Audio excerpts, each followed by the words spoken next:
On the whole, the last CitizenCon wasn't the most exciting event in the game's development history, but it still brought with it some good news about the future of Star Citizen with pivotal game systems like server meshing and the features that it'll bring. Like the first new Star system we've received in over 6 years since it first went live to the Persistent universe in December of 2015. It was such a breath of fresh air after 2 years of lackluster updates with little tangible progress. Finally, a big step forward in progress that we've all been waiting for, with a new star system and more players per server. The only question left on everyone's mind was when?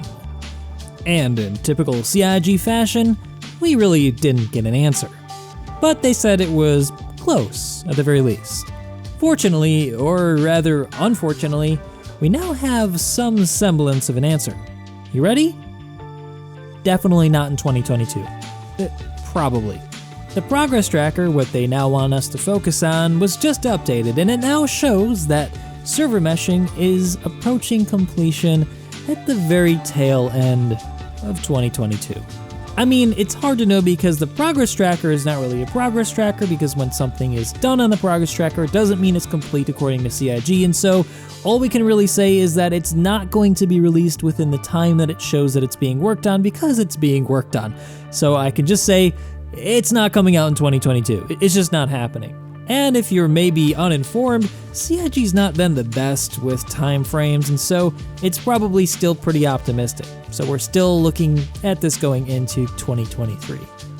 And based on what we learned about server meshing and CitCon, we know that server meshing is going to be tested this year, starting with replication layer, which, if it goes well, will allow them to actually test server meshing later on. But if that doesn't happen, that schedule is going to be extended. And before you get your hopes up, that replication layer is just a component that's required to make meshing work, and it's not actually going to have any effect on gameplay. You're not going to notice any difference when they test it. It's just going to be tested in the background.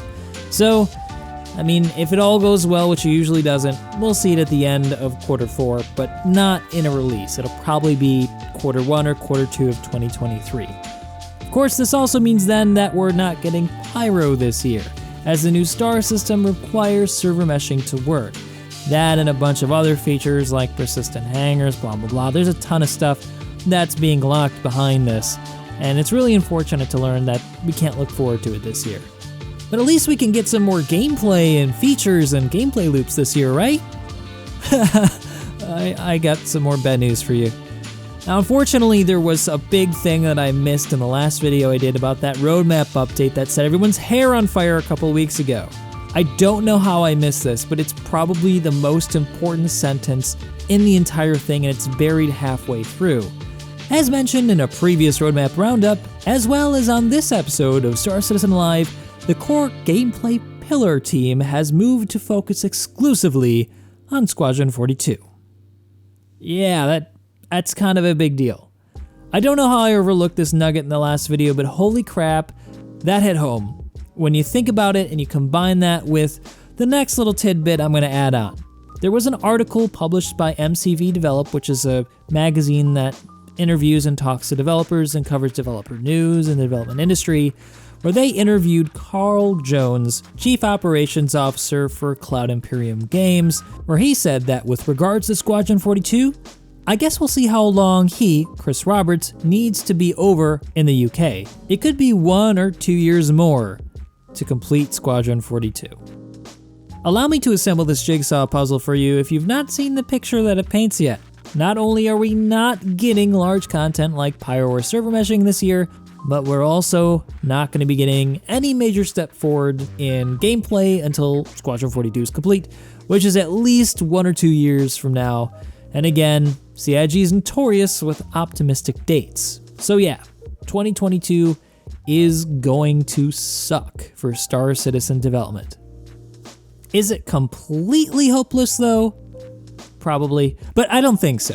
There's some stuff to look forward to, I promise, this year, aside from more expensive ships. Stuff like the AI nav mesh tech, which they've been working on for years, which is going to put NPCs on planets for us to fight and interact with and have missions for, and it may find its way into 3.18 or 3.19 if all goes well. But then we also have stuff like the Cargo System refactor, which promises to bring physicalized cargo to Star Citizen, allowing us to salvage or pirate cargo from other players, NPCs, and wrecks. And of course, some more fun events like Jumptown 2.0 and Xenothreat and more, and a bunch of really great quality of life updates. But ultimately, the tangibles for 2022 are going to be very light. All in all then, if you're holding your breath for this year to be the year for Star Citizen, stop. You're gonna suffocate. Take a deep breath. It's not the year for Star Citizen, but there's some fun still to be had this year. Personally, if you want my recommendation, I think that it's time to take a step back from Star Citizen and just visit it more lightly. Go play some other games for a while. There's some good stuff coming out like Elden Ring, I'm gonna check that out. And I'm also gonna be playing Space Engineers again with a bunch of my friends from the Armco community, so check that out this Friday at 9 p.m. Eastern Standard Time. It's gonna be a community event where we get a bunch of people into a Space Engineers server, and we do some fun stuff. So hop on our Discord, first come, first serve, and see if you can make it into the event. I'd love to see you guys there, but if not, see you guys in the next video. I hope. This is a pretty depressing video, and probably some of you are going to unsubscribe, but it is what it is.